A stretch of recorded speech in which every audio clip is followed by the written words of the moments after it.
Hello students of class 11th। आज हम अपना चैप्टर नंबर 11 का नेक्स्ट टॉपिक करेंगे, similarities of cash book with journal. देखिए, कैश बुक जर्नल के साथ किस तरह से सिमिलर है, आज हम वो देखेंगे। देखिए, जैसे कि जर्नल में जो ट्रांजैक्शन है वो फर्स्ट टाइम रिकॉर्ड की जाती है, वैसे ही कैश बुक में भी ट्रांजैक्शन फर्स्ट टाइम ही रिकॉर्ड की जाती है।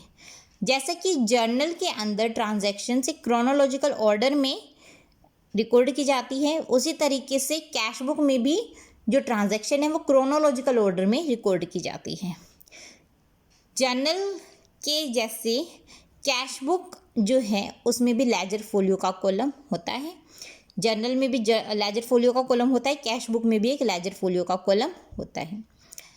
जर्नल में जो ट्रांजैक्शंस हैं वो सारी रिकॉर्ड की जाती है, ठीक है, कैश बुक में भी। अब जर्नल के अंदर सोर्स डॉक्यूमेंट से ट्रांजैक्शन रिकॉर्ड की जाती है, कैश बुक में भी सोर्स डॉक्यूमेंट से ट्रांजैक्शन रिकॉर्ड की जाती है।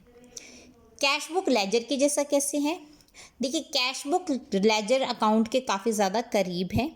इसके अंदर काफ़ी सारी ऐसी आइडेंटिकल इंफॉर्मेशंस हैं, आइडेंटिकल कॉलम्स हैं और साइड्स हैं जो लेजर में बनती है, ठीक है। जैसे लेफ्ट साइड रिसिप्ट साइड होती है, राइट साइड पेमेंट साइड होती है। कैश बुक के अंदर कैश अकाउंट बना होता है, लेजर के अंदर भी एक कैश अकाउंट होता है, ठीक है।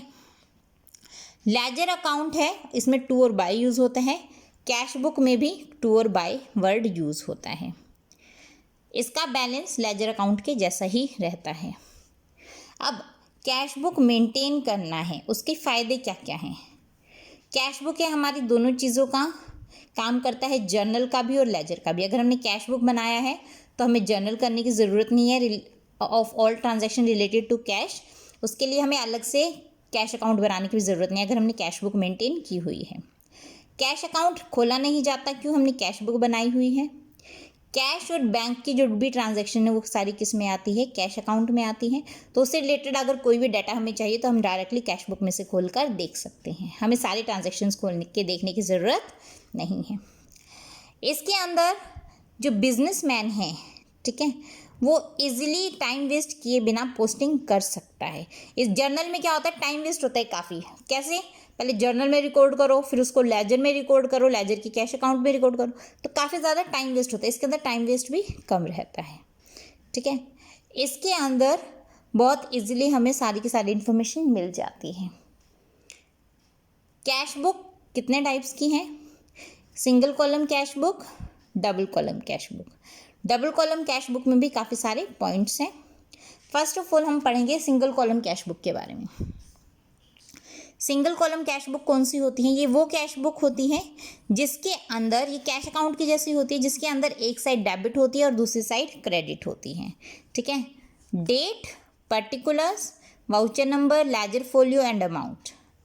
Date, particulars, voucher number, ledger folio and amount. Voucher number जो सोर्स डॉक्यूमेंट है उसका नंबर क्या है। लेजर फोलियो हमने लेजर की किस पेज में उसकी एंट्री की है, ठीक है।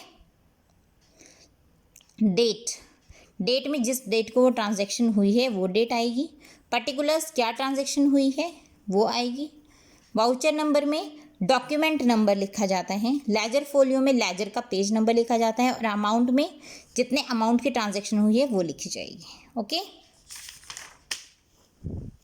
नेक्स्ट है कैश बुक और कैरी फॉरवर्ड को बैलेंस करना। कैश बुक और कैरी फॉरवर्ड को बैलेंस करते हुए हमें किस किस बातों का ध्यान रखना है, ठीक है। कैश बुक हमारी डेली बेसिस पे भी बन सकती है, वीकली भी बन सकती है, मंथली भी बन सकती है, ठीक है। किसी भी बेसिस पे अकॉर्डिंग टू अवर नीड हम बना सकते हैं। इसकी किन किन बातों का ध्यान रखना चाहिए? जो डेबिट साइड है वो हमेशा बड़ी रहेगी क्रेडिट साइड से, ठीक है। जो हमारी रिसिप्ट है वो हमेशा बड़ी रहेगी from the payment side.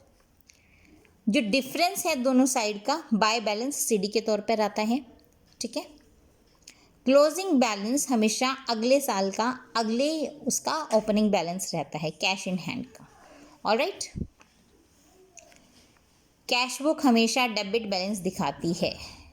Cash book हमेशा आपको डेबिट बैलेंस से दिखाएगी, क्यों? हमारी रिसिप्ट हमेशा ज़्यादा होगी हमारी पेमेंट से, ओके। कभी कभार होता है कि हमारी पेमेंट ज़्यादा हो जाती है, बट नॉर्मली जो कंडीशन है उसमें हमारी रिसिप्ट हमेशा ज़्यादा रहेगी। देखिए इसमें हमें एक सिंगल कॉलम कैश बुक बनानी है। कैश बुक बिल्कुल कैश अकाउंट के जैसे है, तो इसमें ज़्यादा कन्फ्यूज़ होने की ज़रूरत नहीं है। कमेंस बिजनेस विद कैश, हमने बिजनेस शुरू किया है कैश से विद ₹20,000, तो इसकी एंट्री क्या होगी?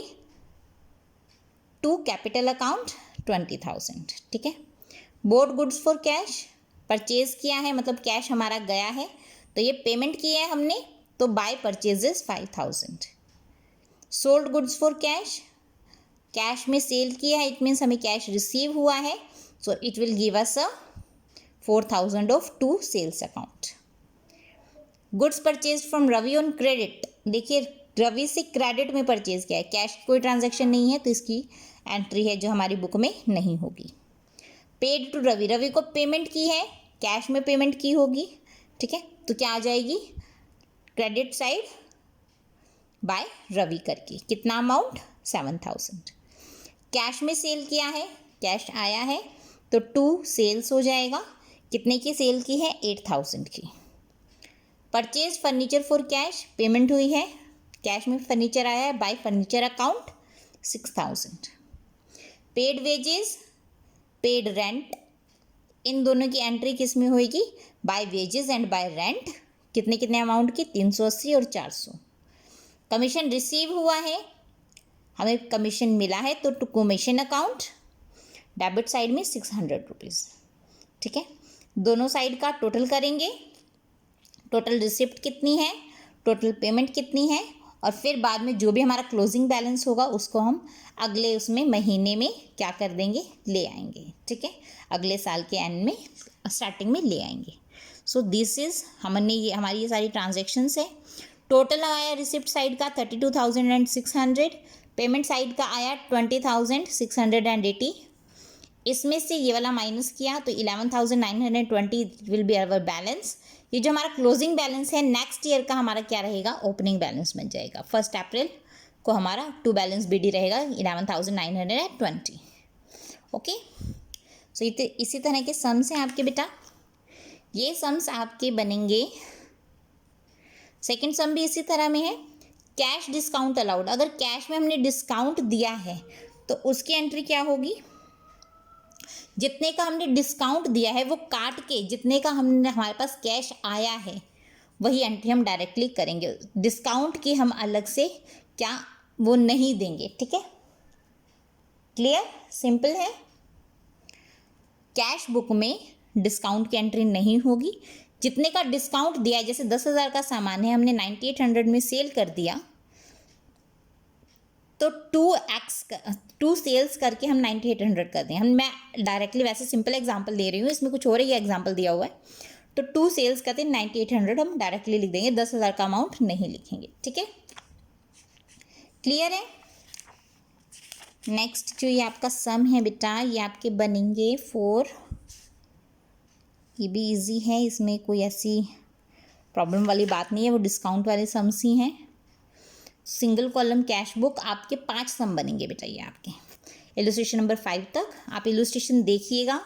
सम्स बहुत इजी हैं, कुछ भी मुश्किल नहीं आएगी। फिर भी कोई प्रॉब्लम आती है अगर किसी भी सम को करने में, तो प्लीज़ उसके बारे में पूछिएगा ज़रूर। ओके बेटा, so that's all for today, thank you.